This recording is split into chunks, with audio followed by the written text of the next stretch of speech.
चलिए बेटा, हमने पिछले क्लास में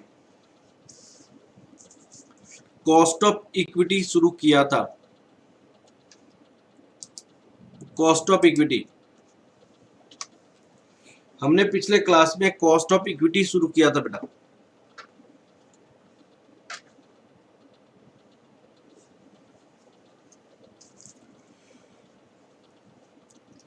पिछले क्लास में हमने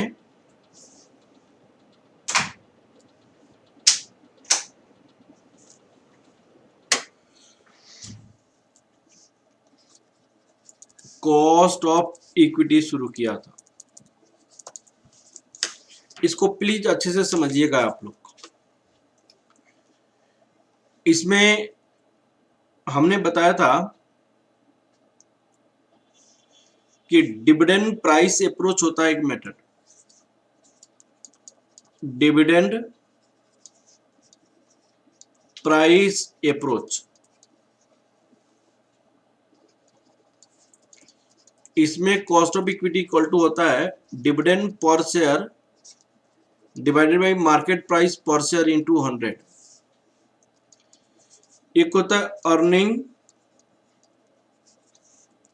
प्राइस अप्रोच, इसका फॉर्मूला होता है cost of equity equal to EPS market price per share into 100। इसको हम दूसरे तरीके से कैसे लिखा जा सकता है, cost of equity equal to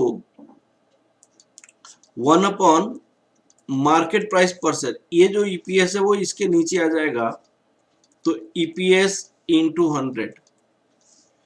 तो market price per share earning per share को हम क्या कहते हैं? Market price per share earning per share को 1 अपॉन प्राइस अर्निंग रेशियो कहा जाता है।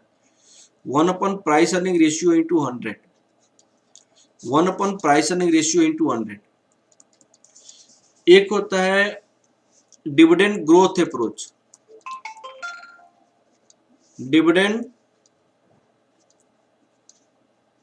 ग्रोथ अप्रोच होता है। यहाँ पे cost of equal to D1 P0 plus G, जिसमें ये वाला जो होता है एक्सपेक्टेड ग्रोथ होता है, एक्सपेक्टेड डिविडेंड होता है, और ये जो होता है करंट मार्केट प्राइस होता है बेटा, current market price per share, और ये होता है कांस्टेंट ग्रोथ, कांस्टेंट ग्रोथ। अब आ जाता है एक होता है capital assets pricing model. Cost of equity using capital assets pricing model. Cost of equity using capital assets pricing model. Cost of equity using capital assets pricing model, तो K E equal to risk free plus beta R A minus R F. ये आपका cost of equity का formula है। ये अब हमने ये सारी फॉर्मूला देखने के बाद हम क्वेश्चन कुछ किए थे, और अभी कुछ क्वेश्चंस और करेंगे बेटा, ठीक है ना? अभी कुछ क्वेश्चंस और करेंगे, और उस क्वेश्चन के बेसिस पे हम आपको कुछ समझाएंगे। आज बहुत सारे क्वेश्चन हमने इलस्ट्रेशन नंबर 10 तक कर लिया था, अब इलस्ट्रेशन नंबर 11 करेंगे, और ये इस क्वेश्चन को बहुत अच्छे से समझेंगे। ये सीए इंटरमीडिएट का आपका इलस्ट्रेशन है। यहाँ पे क्वेश्चन में calculate the cost of equity from the following data using realised yield approach. Realised yield approach के बेसिस पे कॉस्ट ऑफ इक्विटी हमें बनानी है। अब देखिए डिविडेंड पर शेयर, ये ₹1 है, ये ₹1 है, ये इतना इतना। कहने का मतलब ये है कि price at the beginning of the year, first year के बिगिनिंग में यदि ₹9 इन्वेस्ट करते हैं तो हमें उसके एंड में डिविडेंड मिलेगा 1, और मार्केट प्राइस पर शेयर 9.75 होगा। अगर सेकेंड ईयर के बिगिनिंग में 9.75 यूज करेंगे परचेज करने में, तो उसको यहाँ पे डिविडेंड मिलेगा 1.20, और सेल करेंगे 11.50 में। थर्ड ईयर के एंड में यदि इसमें परचेज करते हैं तो डिविडेंड मिलेगा 1.25 और उसको सेल करेंगे 11 में, फिर इतना में हम परचेज करेंगे तो डिविडेंड इतना मिलेगा और उतना में सेल करेंगे। तो आप हर एक साल कितना रियलाइज कर रहे हैं, कितना इनकम आप कमा रहे हैं, तो उसके बेसिस पे ज्योमेट्रिक प्रोग्रेशन के बेसिस पे आपको बनाना पड़ेगा। तो ज्योमेट्रिक आपका रियलाइज्ड यील्ड आपका क्या होगा, realised yield as per geometric progression, इसका होता है nth रूट अब a1 a2 a3 dot dot dot an हो जाता है। Ultimately a1 a2 a3 dot dot dot an हो जाता है, 2d पावर 1/n हो जाता है, 2d पावर 1/n हो जाएगा। ठीक है बेटा, चलिए हम इसको क्वेश्चंस को बनाते हैं। सबसे पहले हम क्या करेंगे, for the last 4 years, calculation of yield for the last 4 years निकालेंगे।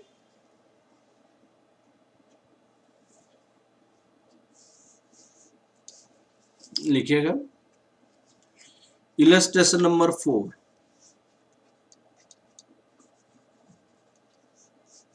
इलस्ट्रेशन नंबर 11,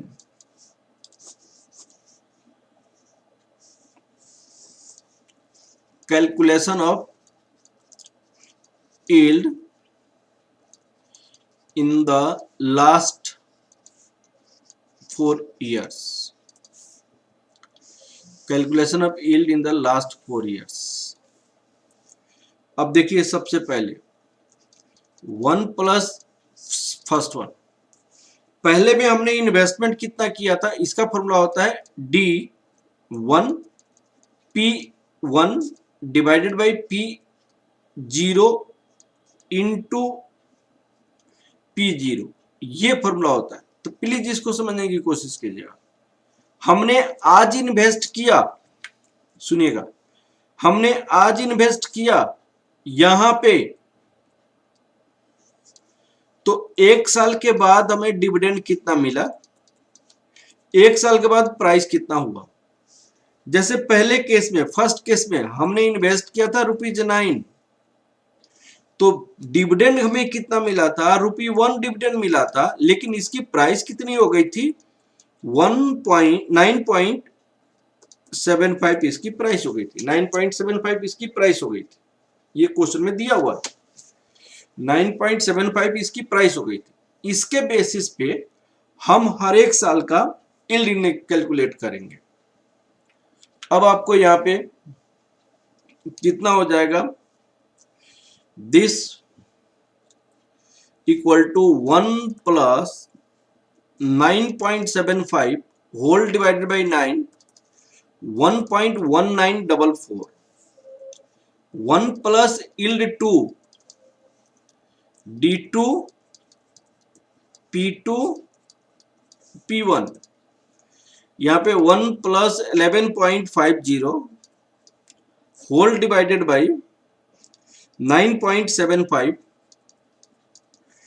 ये आपका 9.75 ये वाला प्राइस, क्योंकि P1 वही है, तो 1.2821, फिर 1 प्लस यील्ड 3, थर्ड ईयर में यील्ड कितना आया, तो D4,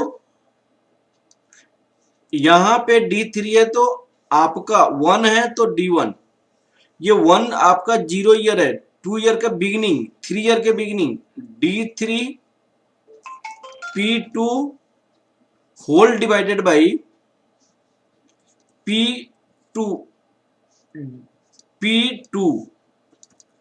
तो ये हो जाएगा 1.2 प्लस 11, P2 कितना होगा 11.50, 11.50 1.0609, 1 plus yield 3 yield 4,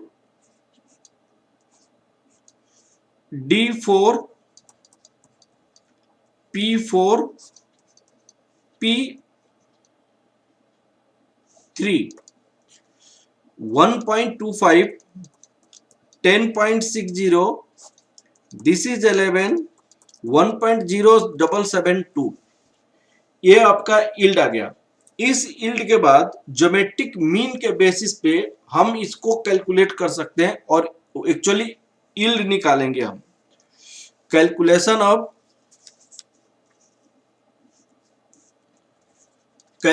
of cost of equity using geometric mean. तो cost of equity equal to यहां पे nth रूट, तो यहां पे कितनी आपकी यील्ड आई है? 4। कितने? 1 2 3 4, तो 4 रूट आई है तो यहां पे 4th हो जाएगा। क्या क्या वैल्यूज है? 1.1944 इंटू 1.2821 इंटू 1.0609 इंटू 1.0772। अल्टीमेटली ये क्या हो जाएगा? 1.1944, 1.2821, 1.0609, 1.0772, 1 टू द पावर 4। अल्टीमेटली जब इसको मल्टीप्लाई करेंगे तो 1.75 की पावर आपका क्या हो जाएगा? 1/4 हो जाएगा। तो इसको निकालने का तरीका मैंने आपको बताया था। इसको कैसे निकाला जा सकता है? आप अपनी कैलकुलेटर में सबसे पहले 1.75 लिखेंगे, फिर आप सेकंड में क्या लिखेंगे? 12 टाइम्स रूट लिखेंगे, 12 टाइम रूट्स को प्रेस करेंगे। उसके बाद आप क्या करेंगे? -1 करेंगे। -1 करने के बाद यहां पे 1/4 है तो डिवाइडेड बाई 4 करेंगे, डिवाइडेड बाई 4 करेंगे। फिर क्या करेंगे? +1 करेंगे, फिर into equal to 12 times repeat करेंगे। Into equal to 1, into equal to 2, into equal to 3, into equal to 4, into equal to 5, into equal to 6, into equal to 7, into equal to 8, into equal to 9, into equal to 10, into equal to 11, into equal to 12। ऐसे count करेंगे तो आपका जो final result आएगा वो आ जाएगा। तो जैसे इसका दो तरीका है, हम आपको बनाते हैं। जैसे यहाँ पे क्या लिखा गया? 1.75, इसके बाद 12 टाइम्स रूट, 1 2 3 4 5 6 7 8 9 10 11 12। उसके बाद -1 करेंगे, -1 डिवाइडेड बाई 4 करेंगे, +1 करेंगे। अब उसके बाद जो भी आएगा उसको इंटू इक्वल टू 12। अब देखिएगा, मैं इंटू को प्रेस किया, फिर इक्वल को प्रेस किया, 1 किया, फिर इंटू को प्रेस किया, इक्वल को प्रेस किया, 2 काउंट किया, इंटू को प्रेस किया, इक्वल को प्रेस किया, 3 काउंट किया, 4 5 6 7 8 9 10 11 12। तो आपके पास ये आ जाएगा अल्टीमेटली 1. ये जो है आपका cost of equity 1 plus yield 1 plus this equal to 1 plus K E. तो 1 प्लस के ई आपके पास हो जाएगा 1.15017। अब आपको के इक्वल टू कितना हो जाएगा? 1.15017 -1 0.15 इक्वल टू 15%। अब देखिए, ये तो मैंने थोड़ा लंबा मेथड बताया, लेकिन जब पावर 4 हो, 1/4 हो, तो डायरेक्ट 2 बार करेंगे तो हो जाएगा, लेकिन 1/5 में 2 बार करेंगे तो नहीं होगा, 1/6 में 2 बार करेंगे तो नहीं होगा, 1/7 में 2 बार करेंगे तो नहीं होगा। ये सारे के लिए आपको प्रोसीजर आपको ये फॉलो करना पड़ेगा, इसलिए मैं लंबा मेथड बताया। इस क्वेश्चन को हम डायरेक्टली हम ऐसे भी बना सकते थे, इस क्वेश्चन को डायरेक्टली हम दूसरे तरीका से भी बना सकते थे। कैसे बना सकते थे? जैसे 1.75 है, 1/4 है, आप अपनी कैलकुलेटर में 1.75 लिखिए और 2 टाइम्स रूट ले लीजिए। 2 टाइम्स आप अगर रूट ले लेंगे, 2 टाइम्स रूट लेंगे, फिर भी वही आंसर आएगा, क्योंकि 1/4 आपको 2 बार रूट को रिप्रेजेंट करता है। 1.75 एक बार 2 बार आप रूट लेंगे 1.75 रूट और रूट, उतना ही आंसर आएगा। दिस इक्वल टू 1.15, आपका वही आंसर आएगा। 017 वही आंसर आएगा। लेकिन मैंने लंबे मेथड क्यों बताया? क्योंकि हर एक में लंबा मेथड ही यूज होता है, हर एक में लंबे वाला मेथड ही यूज होता है। ठीक है ना बेटा? अब चलिए नेक्स्ट क्वेश्चन आपके बुक का है, बहुत छोटा छोटा क्वेश्चन है, उस क्वेश्चन को मैं आपको समझाता हूं बहुत अच्छे से। हम बुक पे चलते हैं, देखिएगा बेटा। ये क्वेश्चन कंप्लीट हो गया, इसका आंसर हमारे पास 15% है। अब आपके 2 टाइप का रिस्क होता है बेटा, एक तो आपकी स्टडी मटेरियल से मैं पढ़ा रहा हूँ सारा। एक होता है आपकी अनसिस्टमेटिक रिस्क होता है, एक होता है सिस्टमेटिक रिस्क होता है। प्लीज आप समझने की कोशिश कीजिएगा। ऐसी रिस्क जो इंटरनल होता है उसको कहते हैं अनसिस्टमेटिक रिस्क। इंटरनल रिस्क जो हम हमारे ऑर्गेनाइजेशन के अंदर होता है, जैसे ब्रेक डाउन ऑफ मशीनरी। हम प्रॉपर इंस्पेक्शन मशीनरी को करेंगे तो हमारे मशीनरी ब्रेक डाउन नहीं होगा। आपको स्ट्राइक होगा, स्ट्राइक को प्रॉपर हैंडलिंग करेंगे तो आपका स्ट्राइक नहीं होगा। अगर मान लीजिए आपके वर्कर आपसे नाराज है, डिससेटिस्फाइड है, तो आप क्या कीजिए, वर्कर के साथ बैठिए, आप अपनी प्रॉब्लम को बोलिए, वर्कर्स अपना प्रॉब्लम को बोलेगा, दोनों की बातें को सुन के हमारी जो प्रॉब्लम सॉल्व हो पाएगा, प्रॉब्लम की वर्कर की प्रॉब्लम को सॉल्व कीजिए। अगर कोई प्रॉब्लम नहीं सॉल्व कर पाते हैं तो वर्कर की आप समझाने की कोशिश कीजिए कि देखिए मेरे पास ये मजबूरी है, मैं प्रॉब्लम नहीं सॉल्व कर सकता हूँ, आगे कंपनी अगर कैपेबल होगा तो आपकी प्रॉब्लम सॉल्व करेगा। तो इस तरह प्रॉब्लम सॉल्व हो जाएगा और स्ट्राइक आपका टूट जाएगा। ठीक है ना? मिसमैनेजमेंट जो है ये आपका इंटरनल फैक्टर्स है। मैंने आपको लॉकआउट, मैंने stock out of raw material है, आपका सर्विसिंग बहुत अच्छा से नहीं कर रहे हैं, तो इंटरनल जितना भी फैक्टर है वो आप अनसिस्टमेटिक रिस्क कहा जाता है। इसको डाइवर्सिफाइड करके मिनिमाइज किया जा सकता है। The risk which can be diversified, which can be minimise, which can be controlled with the internal factor, that is the unsystematic risk. दूसरा होता है सिस्टमेटिक रिस्क। सिस्टमेटिक रिस्क क्या होता है? जो सिस्टम के बेसिस पे होता है, अनअवॉइडेबल होता है, अनडाइवर्सिफाइड होता है। जैसे गवर्नमेंट ने एक पॉलिसी बनाई और उस पॉलिसी के कारण आप अफेक्टेड हो गए। जैसे मान लीजिए आपका इंडस्ट्रीज है, जो आपका आईटी इंडस्ट्रीज है। अब आईटी इंडस्ट्रीज ने क्या कहा कि जितने भी आपका रेजिडेंशियल प्लेसेज है, टेलीकम्युनिकेशन इंडस्ट्रीज है, टेलीकम्युनिकेशन इंडस्ट्री में जितने भी रेजिडेंशियल प्लेस है वहां से आप अपनी टेलीकम्युनिकेशन की टावर को हटा के आप दूर ले जाइए, ताकि उसका वेव जो होता है लोगों को परेशान करता है। तो जब आप दूर लेकर जाएंगे तो आपकी खर्च बढ़ जाएगी। तो that is not control by your, मैंने आपसे कंट्रोल नहीं होगा, और ये गवर्नमेंट की पॉलिसी पे डिपेंड किया, इसीलिए आप इससे अफेक्टेड हो जाएंगे। आप इससे क्या हो जाएंगे बेटा? अफेक्टेड हो जाएंगे।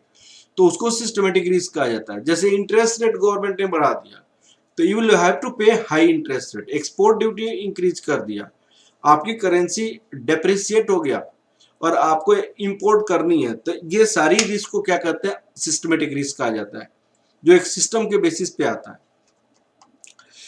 अब आपको ये कैपिटल एसेट्स प्राइसिंग मॉडल का जो फॉर्मूला मैंने आपको पहले समझाया था, उसको इन्होंने बहुत अच्छा से यहाँ पे मेंशन किया हुआ है आपके बुक में। खैर इतना नहीं जानने की आवश्यकता है आपको। चलिए हम आपको ये क्वेश्चन देखते हैं। बहुत आसान क्वेश्चन है बेटा, CAPM के बेसिस पे है ये क्वेश्चन, बहुत आसान है। आपसे क्वेश्चन क्या कही गई है? 12 number illustration, calculate the cost of equity of the H limited whose risk free rate of return this 10%, that equal to risk free rate of return आपको कितनी है? 10% है। फॉर्म बीटा, बीटा आपकी कितनी है 1.75 and return on the market portfolio, आपके पास return on the market portfolio 15% है। तो एक्सपेक्टेड रिटर्न का फॉर्मूला क्या होता है बेटा, beta R A minus R F. आपको risk free rate of return आपका 10% है, 10% है क्वेश्चन में यहाँ पे, तो 10% प्लस बीटा 1.75, 15% माइनस 10%। अब आपका 10% प्लस 1.75 इंटू 5%, ये 10% plus 5 into 1.75, 8.75, 8.75% that equal to 18.75% आपका आंसर हो जाए। तो this a very simple question, ये आपका बहुत आसान क्वेश्चन था। नेक्स्ट क्वेश्चन, हम ये वाली क्वेश्चन को देखते हैं, इस क्वेश्चन को देखते हैं बेटा। इस क्वेश्चन को हम बहुत अच्छे से समझने की कोशिश करेंगे। अब देखिए इस क्वेश्चन को समझते हैं। Face value of equity share of company ₹10, while the current market price ₹200 per share, 200 per share current market price. Company is going to start a new project and planning to finance by the new issue partially by the retained earning. You are required to calculate cost of equity share as well as the cost of retained earning. यहाँ पे दो important point है बेटा, cost of equity और cost of return earning of the issue price of ₹190 and the flotation cost 5%, flotation cost 5%, dividend of the first year is expected to be 10, growth rate 5%। इसको बहुत अच्छे से समझना है बेटा, रिटर्न अर्निंग ये क्या होता है और ये क्या होता है। This is the one of the most important topic, और इस टॉपिक को मैं आपको बहुत अच्छे से एक्सप्लेन करूंगा। हम चलते हैं दूसरे जगह, ठीक है। Cost of return earning,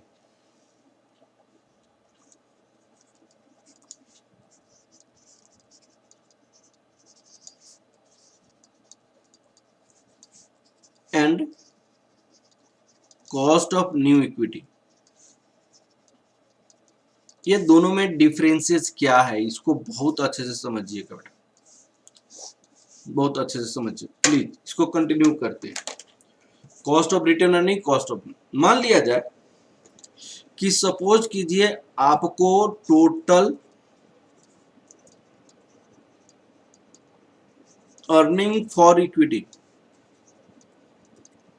earning for equity ₹20 lakh है। इसमें आपने डिविडेंड पेड, आपने 12 लाख हमने डिविडेंड पे किया। अब जो पैसा यहाँ पे बचता है उसको कहते हैं रिटेन्ड अर्निंग कहा जाता है। रिटर्न अर्निंग रुपीज कितना हो गया, 8 लाख हो गया। Additional capital required to invest from equity, additional capital आपको इक्विटी से रिटर्न रिवाइज करनी है 25 लाख। अब देखिएगा इक्विटी से जो 25 लाख रुपीज इन्वेस्ट करेंगे उसमें आपका दो जगह से इक्विटी का पैसा आएगा भाई। एक तो आपका जो पैसा आएगा, एक तो आपके पास रिटेन्ड अर्निंग आपके पास है, ये ₹8 लाख है,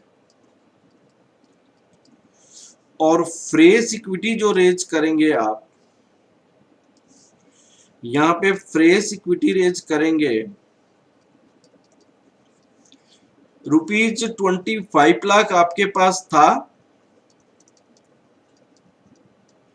और उसमें से 8 लाख रिटर्न अर्निंग है,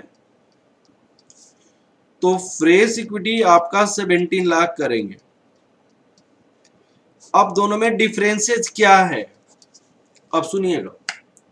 रिटर्न अर्निंग पहले की कमाई हुई पैसा है, अब वो आपके पास ऑलरेडी है, उसको आपको इन्वेस्ट करनी है, ना उसके लिए पब्लिक इशू लाना पड़ेगा, ना उसके लिए एडवर्टीजमेंट करने की आवश्यकता है, ना उसके लिए प्रिंटर की आवश्यकता है, ना उसको बैंकिंग की आवश्यकता है, ना उसको फॉर्म फिलअप कराना पड़ेगा, उसको ना मर्चेंट बैंकर को अपॉइंट करना पड़ेगा, उसके लिए आपको किसी सेबी के पास नहीं जाना पड़ेगा। तो ये वाली पैसा में जो आपको फ्लोटेशन कॉस्ट होता है, जो इशू कॉस्ट होता है, जो पर्सनल टैक्स लाइबिलिटीज होता है, वो आपका इनकर्ड नहीं करेगा। No issue cost, no brokerage, no personal tax liability, personal tax liability इसमें आपको नहीं होगा। लेकिन ये सारी चीजें नए जब इशू करेंगे, नए जो इशू करेंगे, ये सब में लगेगा, ये सारे चीजें सब में लगेगा। तो आपको मैं ये कहना चाहता हूं कि अगर कोई फ्लोटेशन कॉस्ट दिया है तो यहां पे cost of return earning D1 P0 plus G तो होता है, लेकिन कॉस्ट ऑफ इक्विटी के केस में क्या हो जाता है, कॉस्ट ऑफ इक्विटी में D1 P0 प्लस G के साथ साथ माइनस फ्लोटेशन कॉस्ट भी होता है, माइनस फ्लोटेशन कॉस्ट भी होता है, ठीक है ना। क्योंकि ये वाला जो पैसा है आपका ऐसा पैसा है जो पैसा आपने पहले से नहीं है, वो नए इक्विटी आपको इशू करना पड़ेगा, और नए इक्विटी इशू करना पड़ेगा तो उसके लिए इसको आपको क्या करना पड़ेगा, फ्लोटिंग कॉस्ट देना पड़ेगा। जैसे हम एक एग्जांपल मैं आपको बताता हूँ, एक एग्जांपल आपको साथ क्वेश्चन करना चाहता हूँ, और उस एग्जांपल को हम डिस्कस करके बहुत अच्छे से समझ पाएंगे, किसी कॉस्ट ऑफ इक्विटी और कॉस्ट ऑफ रिटर्न अर्निंग की कंसेप्ट को बहुत अच्छे से समझेंगे। जैसे एक एग्जांपल है, उस एग्जांपल वो मेरी बुक का है, यहां पे आपका पास ईयर दिया हुआ है, इस एग्जांपल को बहुत अच्छे 1981, 1982, 1983, 1984, 1985 इसमें आपको डिविडेंड पर शेयर दिया हुआ है ₹10.70, ₹11.30, 12.50 और 13.20, 14.03। अब पिछले 5 साल की डिविडेंड दिया हुआ है यहाँ पे, पिछले 5 साल का डिविडेंड। अब आपके पास फ्लोटेशन कॉस्ट कितना है, flotation cost 5% on issue price ₹125। आपसे 3 क्वेश्चन पूछी गई। सबसे पहले ग्रोथ रेट पूछा गया,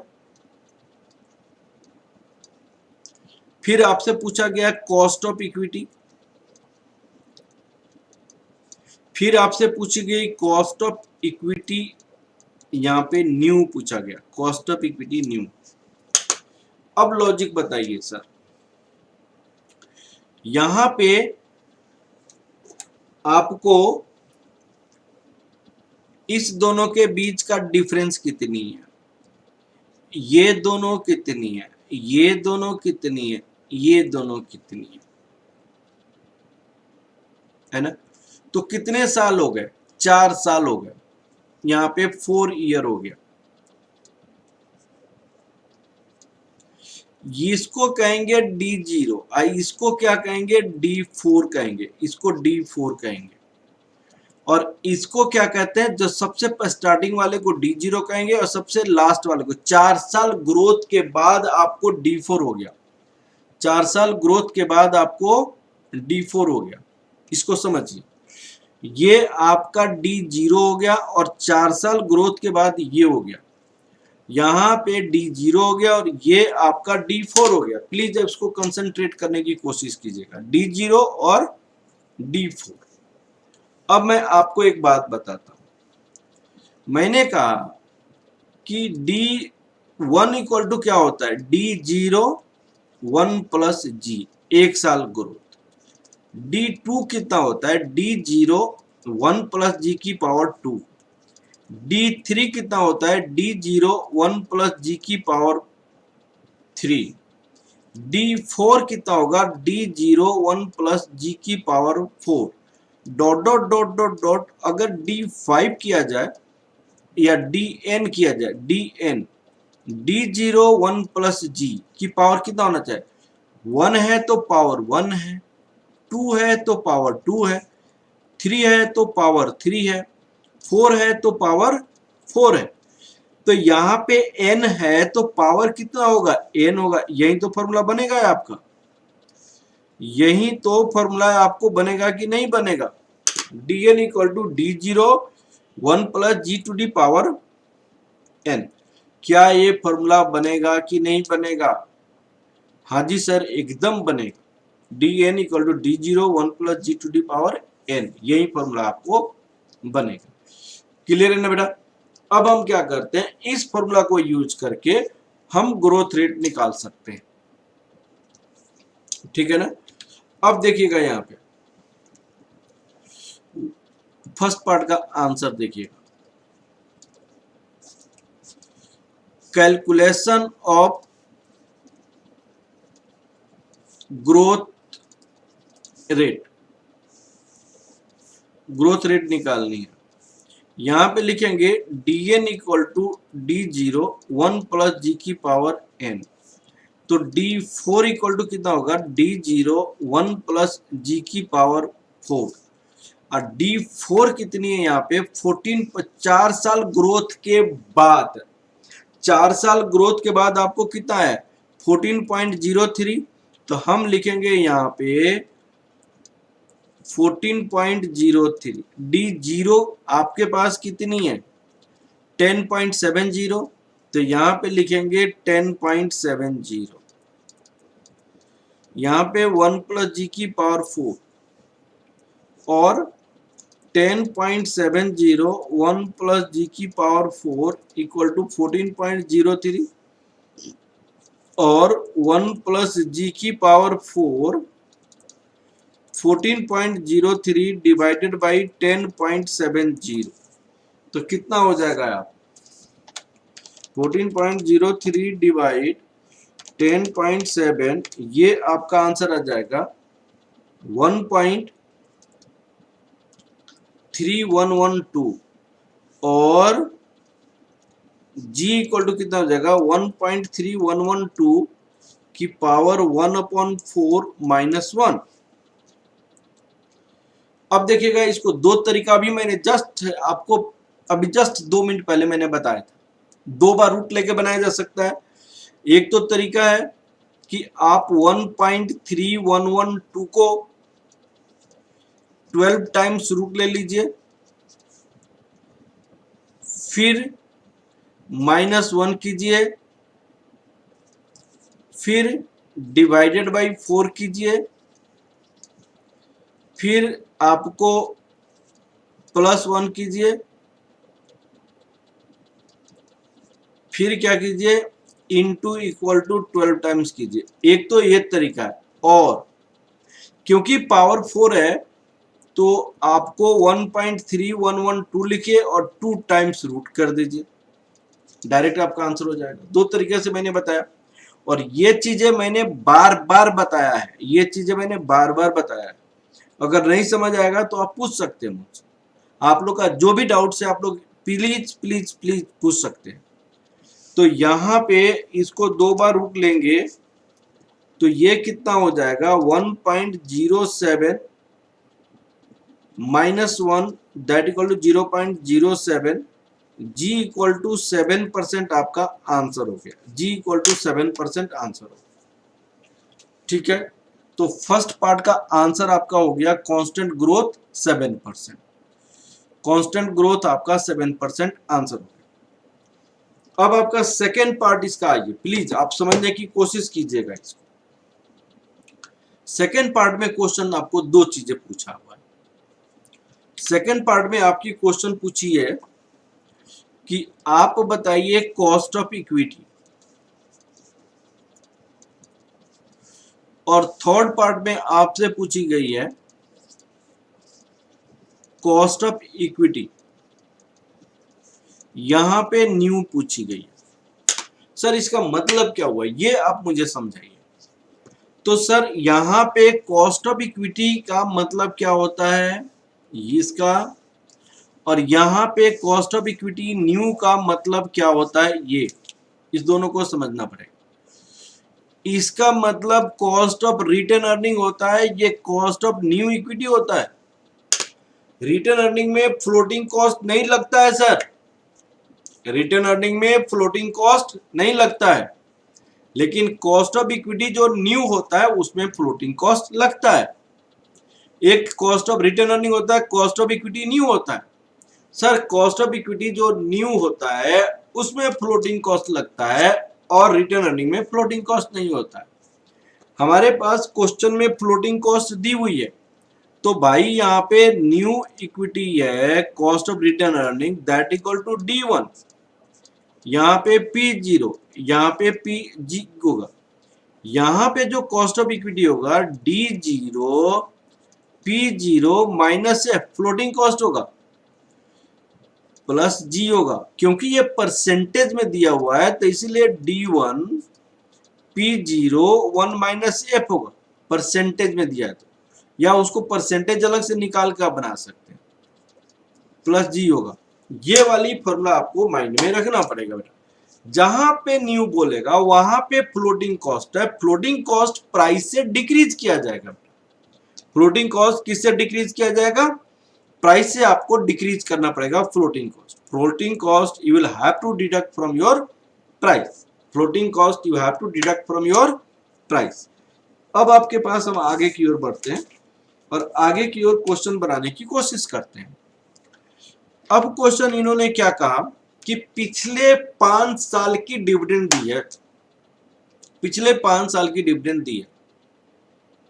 भाई पिछले 5 साल की डिविडेंड को यूज करके हमने आपको ग्रोथ रेट निकाला, तो आप कहां पे स्टैंड करते हैं, आप कहां पे खड़े हैं, तो यू आर हियर। आप सर यहां पे खड़े हैं, 1985 में खड़े हैं, आप यहां पे खड़े हैं और इससे आगे आपको आगे बढ़ना है। तो ये जो डिविडेंड होगा ये आपको D0 होगा D1 के लिए। कैसे, मैं आपको समझाता हूं। इन्होंने कहा कि पिछले 5 साल की आपका पिछले 5 साल का डिविडेंड दिया हुआ है, तो भाई ये 1981, 1982, 1983, 1984, 1985। सर आप यहां पे खड़े हैं पिछले 5 साल। अब सुनिए ये डिविडेंड कितनी है, यहां पे 10.70 है, यहां पे 11.30 है, यहां पे आपको 12.50 है, यहां पे आपको 13.20 है और यहां पे आपको 14.03 है, ये 14.03 है। आप सर पिछले 5 साल का डिविडेंड है, इसका मतलब यहां पे आप खड़े हैं। अब आपको यहां पे कॉस्ट ऑफ इक्विटी निकालनी है, तो सर जब यहां पे कॉस्ट ऑफ इक्विटी आपको निकालनी है तो आपके पास जो एक्सपेक्टेड डिविडेंड होगा, आपके पास जो एक्सपेक्टेड डिविडेंड होगा बेटा यहां का होगा। आपके पास जो एक्सपेक्टेड डिविडेंड होगा वो यहां का डिविडेंड होना चाहिए, आपको यहां का डिविडेंड होनी चाहिए। तो यहां का जो डिविडेंड होगा, ये वाला जो डिविडेंड होगा वो आपको, ये तो आपकी हो जाएगी D0 और ये जो डिविडेंड होगा वो D0 1 प्लस G के साथ होगा। तो ये ₹1403 1 प्लस 0.07, तो ये मल्टीप्लाई करेंगे तो क्या निकलेगा ये आपको, ये मल्टीप्लाई करेंगे तो आपको क्या निकलेगा 14.03 इंटू 1.07, तो ये हो जाएगा रुपीज 15.01, ये हो जाएगा। आपको लॉजिकली समझिए, ये हो जाएगा। अब क्वेश्चन कहेगा कि सर आपने जब क्वेश्चन स्टार्ट किया था और ग्रोथ रेट निकाला था, आपने जब क्वेश्चन स्टार्ट किया था और ग्रोथ रेट जब निकाला था, आपने जो क्वेश्चन स्टार्ट किया था और ग्रोथ रेट जब निकाला था, तो आपने ये वाला डिविडेंड यूज किया था। आपने जब ग्रोथ रेट निकाला था तो ये वाला डिविडेंड यूज किया था और यहाँ पे D1 बोला था, ये इसको D0 बोला था, इसको आपने D0 बोला था, इसको आपने D0 बोला था। जब आपने इसको D0 बोला था, प्लीज आप समझने की कोशिश कीजिए, जब आपने इसको D0 बोला था तो फिर इसको D0 क्यों बोला था? क्योंकि आपने यहाँ पे पिछले 5 साल की डिविडेंड को यूज करके हमें ग्रोथ निकालना था, तो सिर्फ ग्रोथ रेट निकालने के लिए हमने पास्ट डाटा को यूज किया। पास्ट डाटा को क्यों यूज किया? पास्ट डाटा को ग्रोथ रेट निकालने के लिए यूज किया। ठीक है बेटा, पास्ट डाटा को हमने ग्रोथ रेट निकालने के लिए यूज किया, लेकिन अब क्या है कि आने वाले टाइम का हमको निकालना है, तो आने वाले टाइम तो फ्यूचर में होगा ना, आने वाला टाइम तो आगे होगा पिछले ग्रोथ रेट को यूज करके, तो इसीलिए अब जो आने वाला टाइम है, आने वाला टाइम के लिए ये D0 होगा। ठीक है ना, तो हमारे पास ग्रोथ रेट निकल गया। अब ग्रोथ रेट कितना निकल गया हमारे पास 7% और D1 निकल गया 15.01। ठीक है, तो इस क्वेश्चन में हम अगर KR निकालने जाएंगे तो लिखेंगे यहाँ पे 15.01 डिवाइडेड बाई 125 प्लस 0.07, ये 15.01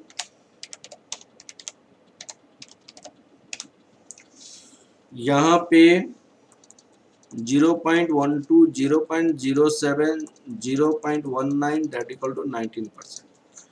यहाँ पे आपका कितना हो जाएगा 15.01 125 1 माइनस, जब आपका अमाउंट में देगा तो ये वाला फॉर्मूला, जैसे फ्लोटिंग कॉस्ट 7 रुपीज है तो 125 माइनस 7, लेकिन अगर परसेंटेज में लिखा है फ्लोटिंग कॉस्ट 5% है तो 1 माइनस 0.05 ऐसे लिखते हैं।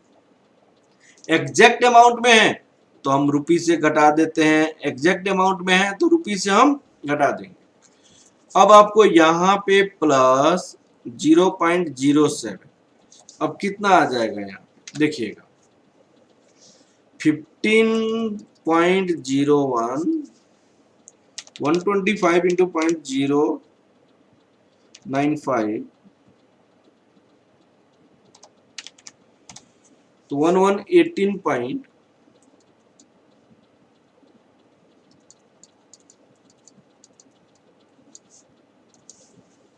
ये हो जाएगा आपको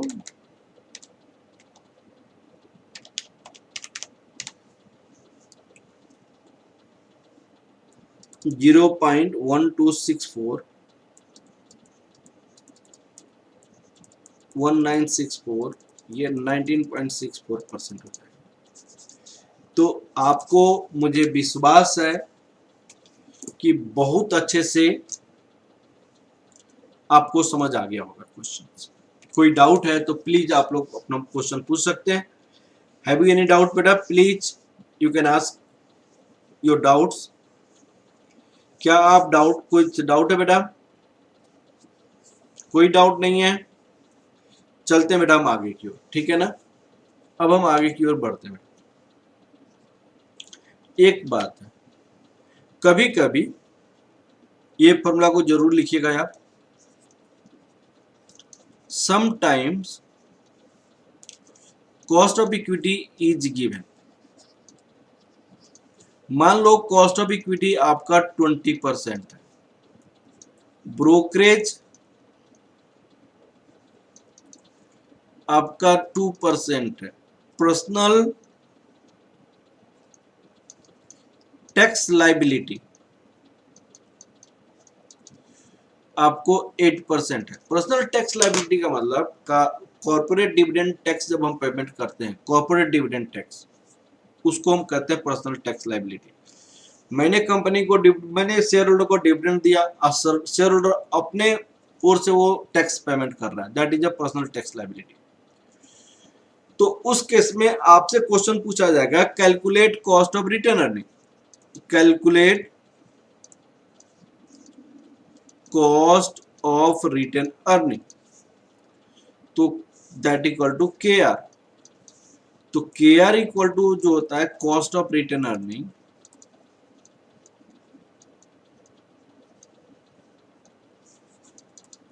cost of retain earning equal to होता है cost of equity 1 minus brokerage 1 minus personal tax liability. तो कॉस्ट ऑफ रिटेन अर्निंग 20% है, 1 माइनस ब्रोकरेज आपका 0.02 है, पर्सनल टैक्स लाइबिलिटी 0.08। अब आपको कितना हो जाएगा 20 इंटू 1 माइनस 0.02 इंटू 20 इंटू 0.92, तो ये हो जाएगा 18.032%।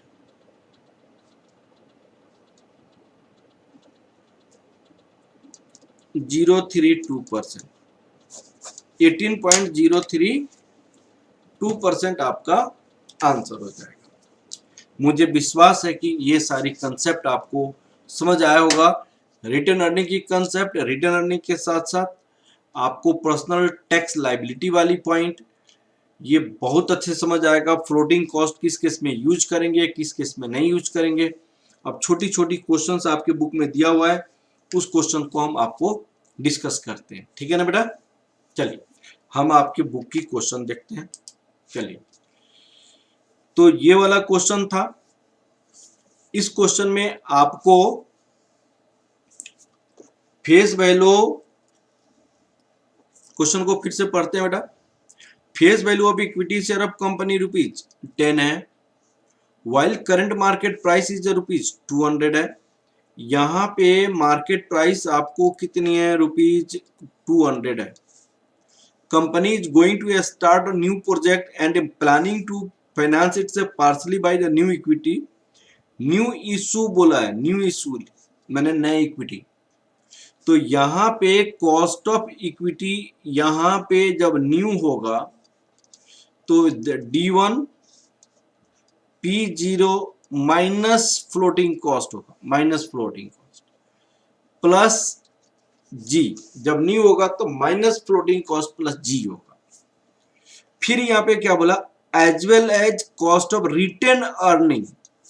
तो भाई साहब जब कॉस्ट ऑफ रिटेन अर्निंग निकालेंगे तो D1 P0 प्लस जी होगा। यहाँ पे फ्लोटिंग कॉस्ट नहीं होगा, ये बात आपके दिमाग में होना चाहिए। क्लियर है बेटा। अब चलिए हम आपको बताते हैं। You are required to calculate cost of equity share as well as the cost of return earning if the issue price is 190। उसमें जो पिछला मैं एग्जांपल दिया था उसमें इशू प्राइस कितना था, उसमें इशू प्राइस 125 था पर शेयर। फ्लोटिंग कॉस्ट ₹5, उसमें परसेंटेज में दिया था, यहाँ पे ₹5 डायरेक्ट दिया हुआ है।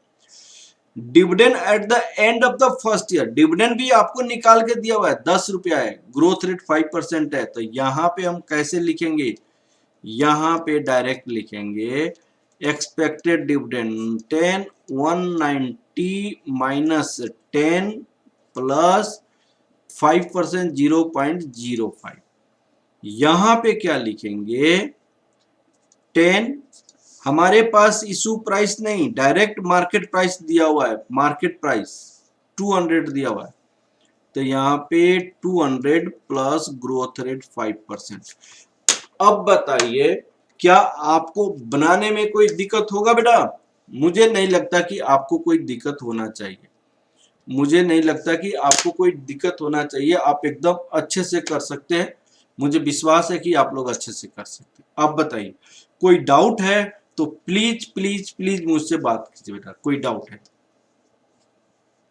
प्लीज अपना डाउट पूछिए। अगर कोई डाउट है इस क्वेश्चन में, मुझे विश्वास है कि आपको समझ आया होगा। अब चलिए हम इस क्वेश्चन को बनाते हैं।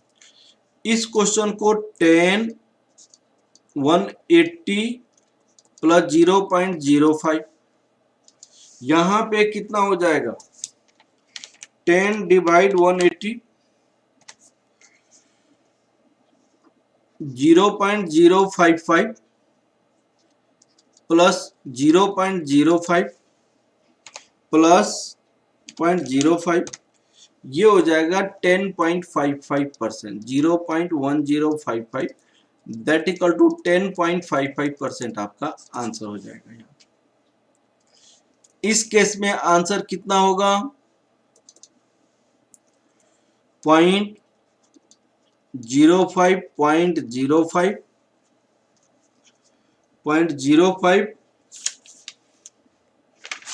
0.05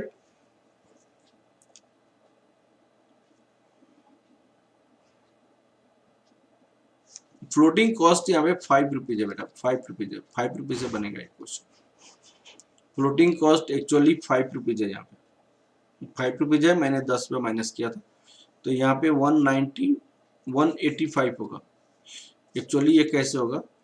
10 डिवाइडेड बाई 185 प्लस 0.05, इसके बेसिस पे आंसर होगा। यहाँ पे 0.10 दैट इक्वल टू 10% होगा। ठीक है, अब यहाँ पे क्वेश्चन बनाई गई है, ये केयर है, फ्लोटिंग कॉस्ट 5 रुपये घटा गया, 10.41 हो जाएगा। मुझे विश्वास है कि आप लोग को ये क्वेश्चन बहुत अच्छे से समझ आया होगा। नेक्स्ट क्वेश्चन है, यहाँ पे देखिए क्वेश्चन है ये वाला point, if personal income tax is also considered then shortcut formula may be follows KR equal to cost of equity 1 plus this. TP is the rate of personal tax on the dividend. F is the flotation cost. Personal tax means the tax payable on dividend income by equity shareholders. ठीक है, तो ये point आपको समझ आ गया। यहाँ पे question में आपको दिया हुआ है SIM cost of equity of the company इतना दिया हुआ है, रेट ऑफ फ्लोटेशन कॉस्ट कितना दिया हुआ है 5%, अब पर्सनल टैक्स लाइबिलिटी 30% दिया हुआ है, तो केयर कितना होगा 20%, 1 माइनस 0.05, 1 माइनस 0.30, तो ये करेंगे तो कितना हो जाएगा 20% इंटू 0.95 इंटू 0.70, मल्टीप्लाई करेंगे तो कितना आंसर आ जाएगा यहाँ पे? प्लीज देखिए 20 इंटू 0.95 इंटू 0.7 आपका हो जाएगा 13.33%, 13.33%, ये हो गया। अब आपको नेक्स्ट क्वेश्चन है बेटा, क्वेश्चन नंबर 14। क्वेश्चन नंबर 14 में क्या है आप देखिएगा, कंपनी पे provide the following details, D0 इतना है, P0 इतना है, ग्रोथ इतना है, कॉस्ट ऑफ रिटर्न अर्निंग निकालनी। तो भाई साहब हमारे पास कॉस्ट ऑफ रिटर्न अर्निंग की फॉर्मूला क्या होता है? D1 P0 plus G। तो D1 इक्वल टू क्या होता है? D0 1 plus G। D0 कितनी है 4.19, 1 प्लस G कितनी है 0.05, तो 4.19 इंटू 1.05 मल्टीप्लाई करेंगे तो कितना हो जाएगा? ये हो जाएगा 4.3995 दैट इक्वल टू 4.4, तो यहाँ पे 4.4 divided by P0 50 plus growth rate 0.05 divide 50 plus 0.05, ये आपका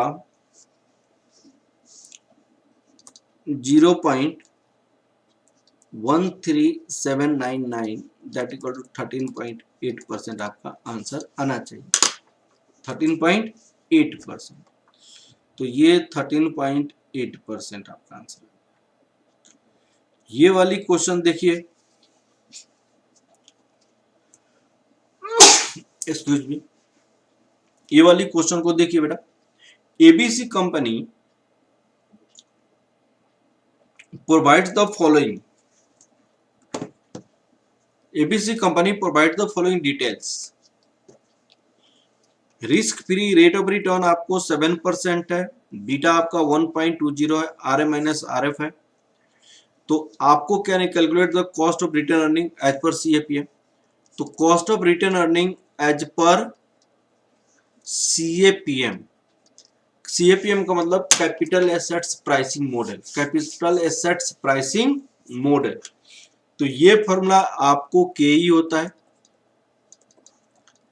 risk free plus beta R A minus R F.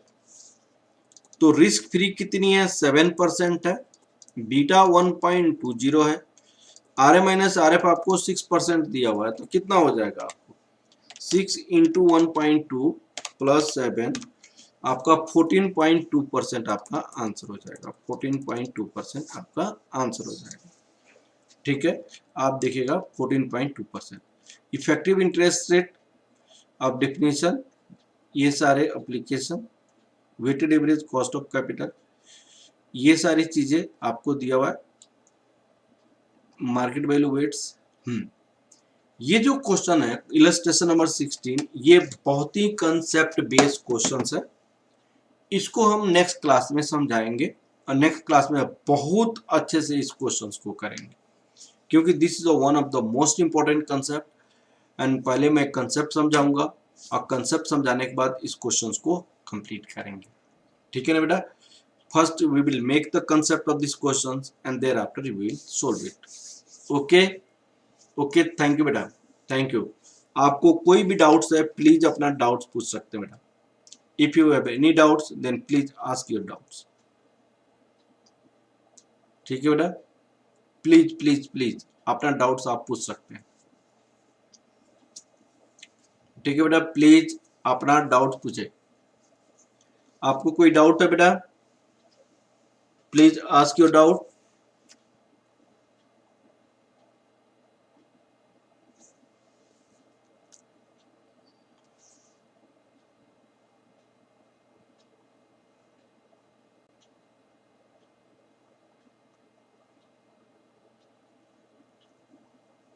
कोई डाउट नहीं है, हम लाइव क्लास को खत्म करते हैं। ओके, थैंक यू बेटा, थैंक यू। ओके।